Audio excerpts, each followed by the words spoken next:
Hello mga kabulinay! Welcome back po ulit sa ating YouTube channel. Ang lulutuin ko ngayon ay stir-fried na dalagang bukid. Lalagyan natin ito ng luya, sibuyas, dahon sibuyas, nor seasoning, at iba't ibang klase ng sili.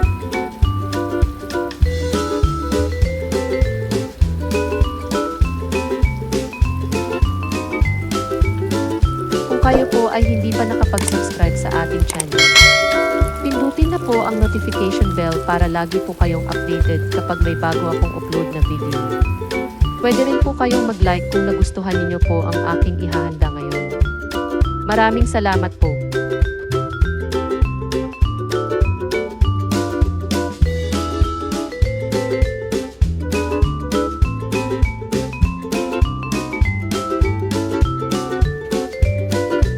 Unahin nating ihanda ang isda, ito ay nahugasan ko na kanina.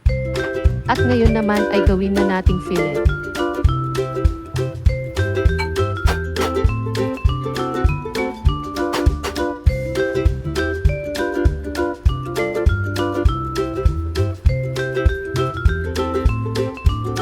Kung meron po kayong gustong ibang isda, pwede naman gawin sa ganitong luto. Ito lang napili ko kasi malambot ang laman nitong dalagang bukid.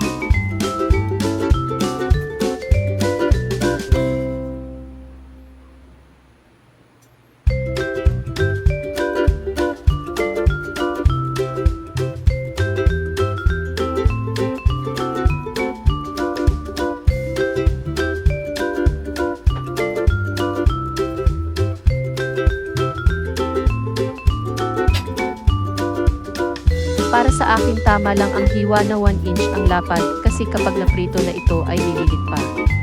Pero pwede ring mas malaki ng konti, depende na po yun sa inyo.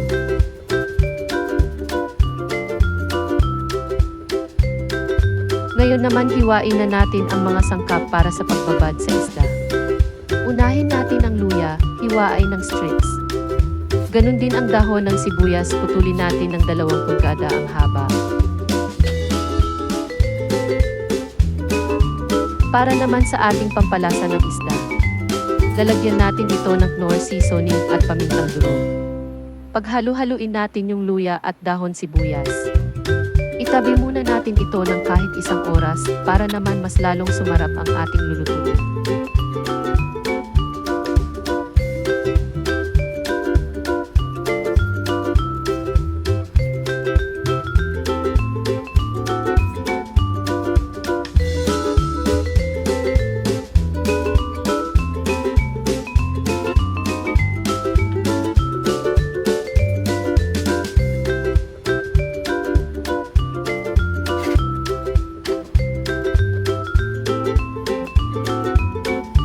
At ngayon po, habang naghihintay tayo ng oras, ihahanda ko naman ang mga sangkap para sa paggisa natin.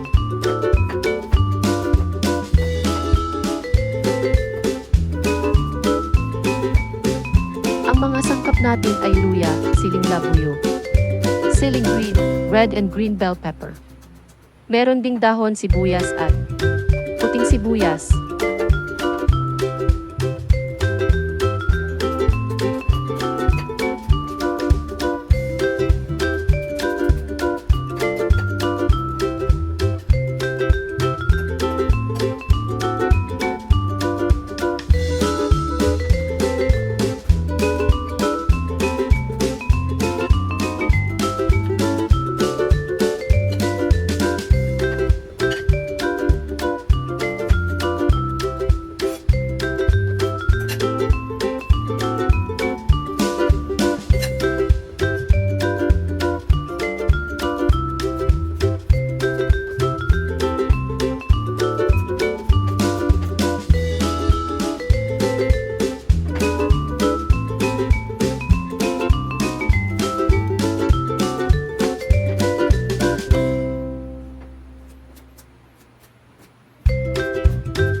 Magpapainit na tayo ng pan. Unahin kong lutuin ang mga sangkap. Marahil ito ay half cook lamang para mas masarap siyang kainin.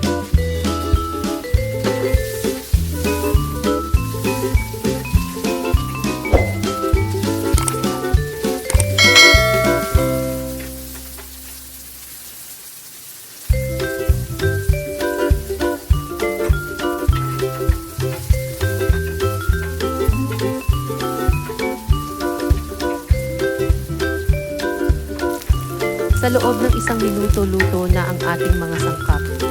Kapag ito ay luto na, ilipat muna na natin sa isang lalagyan.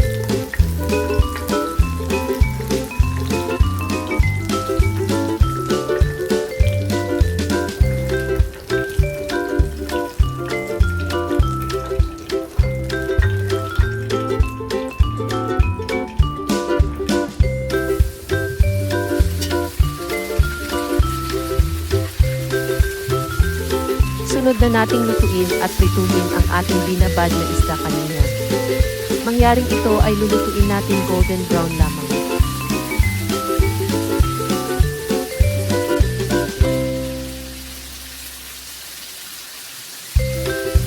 Kapag luto na ang kabilang side, baliktarin natin ito para pantay ang luto.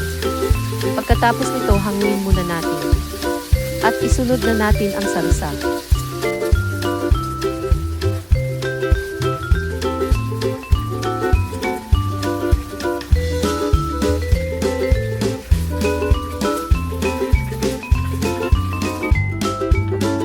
Babaran natin ng isda kanina. Yun din ang gagawin nating salsa. Lalagyan lang natin ito ng konting tubig. At pampalapot.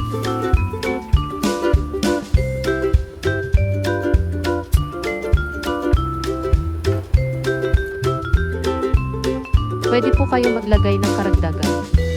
Pampalasa depende po ito sa inyo. Hintayin lang na lumapot na ang salsa. Kapag okay na, ilagay na natin ang isda, puting sibuyas, at yung iban pang sangkap.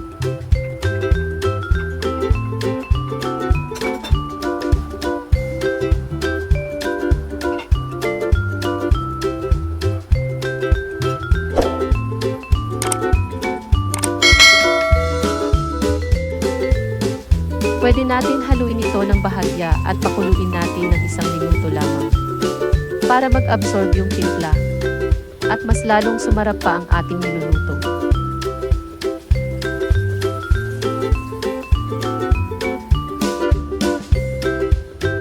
Huwag po kalimutan na mag-like at kung pwede po, ma-share ang ating video. Pwede rin po kayo mag-comment at mag-request kung may gusto kayong putahin na kaya ko namang lutuin.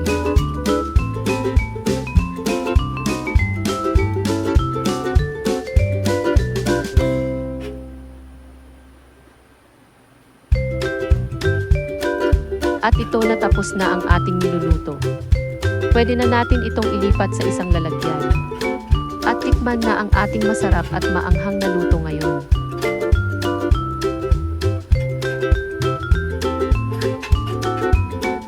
Dito na po magtatapos ang ating video. Sana po nagustuhan ninyo ang aking inihanda ngayon. Maraming salamat. Hanggang sa muli mga kabuninay.